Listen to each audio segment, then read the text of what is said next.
So if you've spent more than like 5 seconds with me, you know that one of the greatest parts of the Trump administration 2.0 for me has been this alliance with RFK Jr. to make America healthy again. Obviously, I've been on the MAHA train for a very long time, which I need to just remind you guys, MAHA Moms Club, go ahead and join, saramerch.com. And I'm extremely excited to speak to, yeah, there it is. There it is. We got shirts, we got hats, we got it all, saramerch.com. I'm really excited to speak to my next guest because he is a pioneer, a trailblazer in the MAHA arena. Calley Means, White House senior advisor, one of the leaders in the MAHA movement. Thank you so much for joining me. Oh, it's great to be here, Sarah. So you and RFK Jr. came in with this singular mission to make America healthy again, which I don't think, it's not a crazy mission. Overhauling the food system is the key tenet of this. And I think, you correct me if I'm wrong, kind of your key focus. So why is food the key to everything? We're at HHS right now. This is the largest budget of any government department in human history. We have a $2 trillion budget. And you look at that, 90% of that is chronic diseases tied to food. Mm-hmm. We in America have the highest rates of diabetes, obesity, heart disease, cancer, Alzheimer's. You just go down the list. The highest rates of any society ever. And this is what's costing lives. It's what's shortening lives. It's what's causing issues for day-to-day Americans, and it's bankrupting our budget. And this is it's a multitude of factors, but these are external factors that are causing this increasing rate of chronic disease, which is devastating the country, particularly our kids. And it ties to those external factors, not a lack of medications. We're the most drug country in the world. Mm-hmm. Not genetics. These things all happened very recently. So that's what Bobby Kennedy has done. That's what my passion is. That's what Bobby Kennedy has not only, I think, educated the country about, but educated the political system about, that this stuff matters. Yeah. And it's the external factors, and food is a really big one, but it's also environmental factors.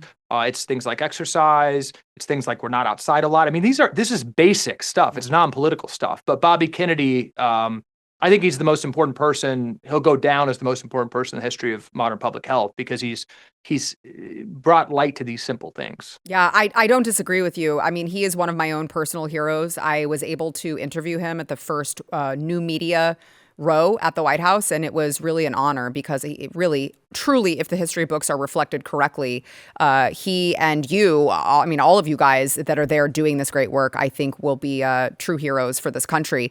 And which kind of leads me to my next question. You're saying this is really basic stuff. I agree with you. It is really basic stuff. And yet you guys have received pushback from the left at seemingly every single term. Last month, you guys unveiled pretty straightforward advice with an updated food pyramid, which I, for one, was so excited to see. For a long time, I've been making fun of the food pyramid of just like, yeah, eat 15 servings of carbs. What could possibly go wrong? So you guys are like, more protein, less carbs, eat real food.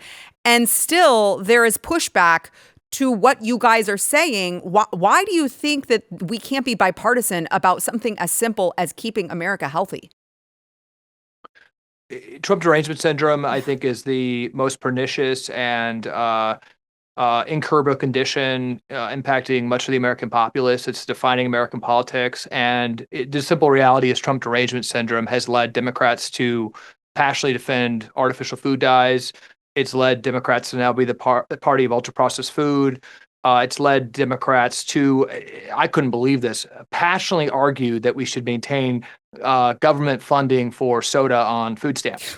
I mean, it is unbelievable. My hope and our prayer here at HHS is this does become bipartisan. We have Democrats come across and work with us. But the simple reality is that Democrats have not lifted a finger to help improve our food system.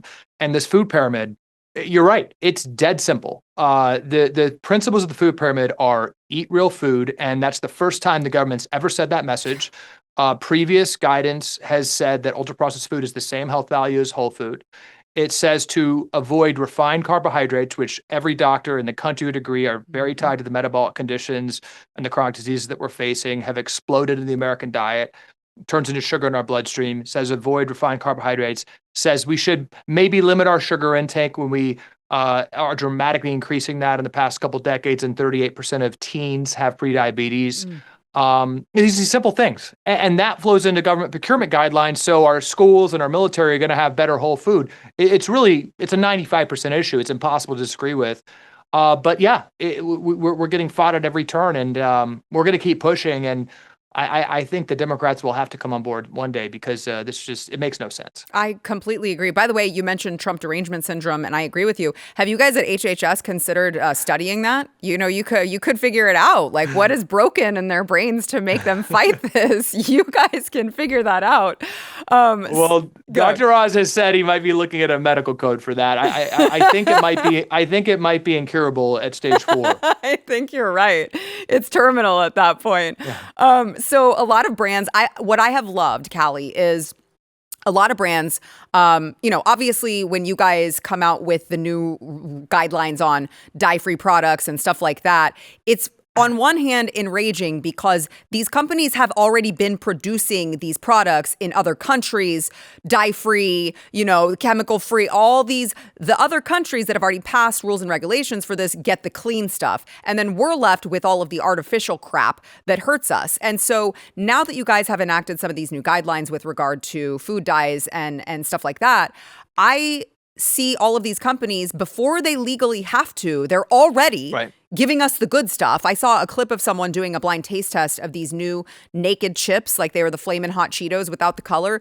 And the people were like, oh, the natural stuff actually tastes better. Right. Oh, it does taste better. I mean, our food is, whole food, real food from great soil is what tastes great. But we've been weaponized.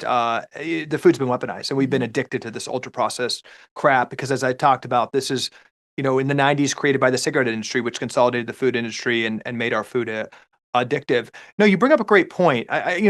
What I've been passionate about, having a passion for these issues, but growing up in DC, what Bobby Kennedy's been able to do is show that healthy children is also good politics. Yeah. And we've been able to have this power at HHS for the first time to just say the simple things. And you hit on it. One of the most resonant points of the MAHA movement is the comparisons between the U.S. and other countries. I mean, this is far beyond a free market issue or a individual choice issue. It just doesn't seem fair, I think, to Americans that U.S. companies are actually making food in the United States with demonstrably healthier ingredients, not having the neurotoxic petroleum-based food dyes. They're making them in this country and then shipping them, across the border to Canada or into Europe and then giving us inferior products. That makes no sense. So that's one thing we're zeroing in on. Where are the differences with other countries? And yes, because we have the power on food dyes, for instance, the FDA has the authority to eliminate toxic substances from the U.S. food supply. We called in the food CEOs. Bobby, you've met him. He just has such a force and moral authority. He talked about what he's trying to channel from voters. He said, we're going to fix this the hard way or the easy way. And the food industry on that case decided the easy way. And they voluntarily announced the removal. So just today, actually, it's leading headlines. Target actually took it upon themselves to say that what they're going to procure, they're actually not going to buy food and provide it that has artificial food dyes. So we're working with Walmart and Target and big retailers. They see it. They're trying to be part of the solution. So, if Walmart or Target says this is the parameters of what we're going to procure, that dramatically changes the market. So we're having hundreds and hundreds and hundreds of conversations. And Bobby's saying every day with Secretary Kennedy, just reflect what voters are saying, why we're here, and try to bleed that into every system you can. Yeah, and a lot of the successes have been voluntary commitments, which we think is great.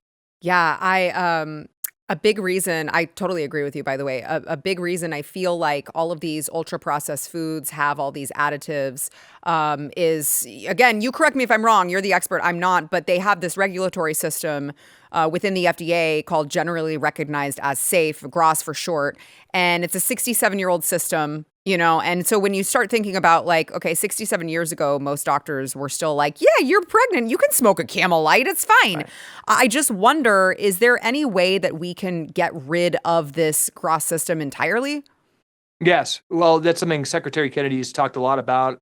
It's a stated goal for this year. There was recently a 60 Minutes episode about his reform efforts on GRAS with with a leading Democrat, a former Democratic FDA commissioner, saying this is the most important issue in the country, and Bobby has his full support. So yeah, it's actually unbelievable. The generally recognized as safe regulation was from the 1960s, and it was for literally, it says this in the regulation, for things like flour or baking soda, things that are widely generally recognized as safe. And it was saying that for those type of things like flour, you don't have to do full safety reviews. What's happened is the food industry now literally designates everything as GRAS, as generally recognized as safe. So when you look at a ultra processed food and you see all those ingredients you can't pronounce, those ingredients were not studied by the FDA. The FDA doesn't even have a list of all the ingredients in our food supply, and the FDA cannot independently vouch for the safety of this preponderance of chemicals in our food supply. And you look at Europe, they have about 400 approved ingredients for food. We don't even know the number because we don't have the list, but it might be 10,000. So yeah, this is a very simple principle, which is that we should have some kind of safety understanding of new novel chemicals, and then a process to review post-market what's in our food supply. And that's very aligned with the administration's gold standard science and transparency for consumers. So we've got to have it. What has been the most rewarding part of this experience for you? Yeah, I mean, a lot came together with the food pyramid. And as I said, what's so powerful about that is there's a cultural force, I think, with that. People say, oh, people don't listen to government guidance. I'll tell you, I was raised looking at the old food pyramid, and my parents thought they were doing the right thing by giving us the carbs, which the government was telling them to do. So the fact that the U.S. government has definitely said ultra-processed food should be avoided and whole food is the way to go, I think that's going to have a big cultural impact. But what was really, I think, gratifying for the team here is that pyramid will flow into hundreds of billions of dollars of procurement and really impact markets by helping farmers instead of junk food companies. It's going to impact 45 million school lunches that are served in the U.S. per day, with more good proteins and fruits and vegetables instead of junk food on the plate. So it did really feel, I think, for the team that we use this MAHA energy that President Trump has empowered us to do, defeated special interests that are profiting from addictive, crappy food for kids. And that's going to do a lot of good, both culturally and from a government procurement.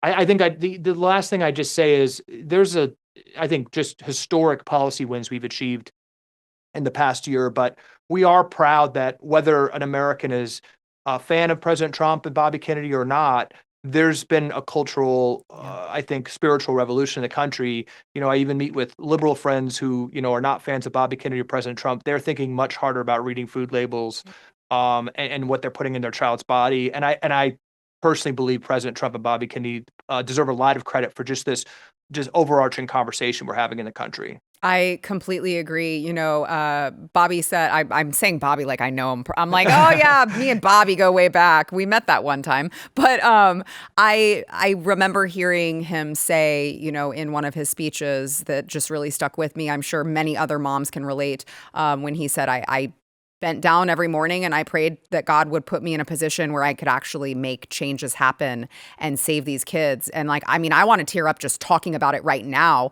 because it resonated so much with me as a mom of two young kids, because I was thinking to myself, I bend down and pray every day for you to be in that position too, for someone to be able to help us. And now you guys are there. And it really is a dream come true. I know I speak for so many moms in the audience. It really is a dream come true to have you guys really affecting change, because I got to tell you, even us MAHA moms, if you send your kids to school, any sort of school, if you send your kids, my kid goes to homeschooling co-op, and he is still given all the candies with the food dyes, it's like, even as parents, you still can't control what your child goes out and consumes. So for you guys to be able to give us even more protections on this is just really, really instrumental. And I just want to thank you for all of the great work that you guys have been doing. I realize it's only been a year. There's so much more great work that you guys intend to do. But I just, for the moms out there, I just want to really just say thank you so much. I really never thought that you guys would be in a position that you were in. I really didn't. I never thought that we would be able to do this. And I just really appreciate you. Thank you, Sarah. There's going to be inevitable peaks and valleys on this journey, but what President Trump and Bobby Kennedy have opened is historic, and there's so much more to do. And I appreciate so much and so meaningful what you said about moms. And, we're driving policy wins, but we're trying to open a door for every mom in this country to work with their local community, with their schools, to not feel like the weird hippie mom anymore.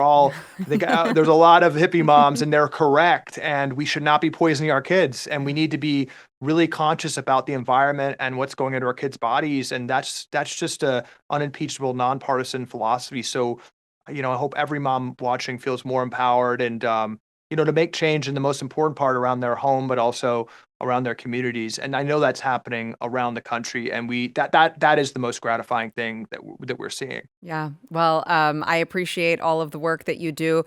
Although I am just going to say, I'm waiting for the TDS study. Okay. HHS, I'm putting it upon you. I'll talk to Dr. Oz. Yeah. I'll talk to Dr. Okay. Sounds good. Thank Calley Means. Thank you so much.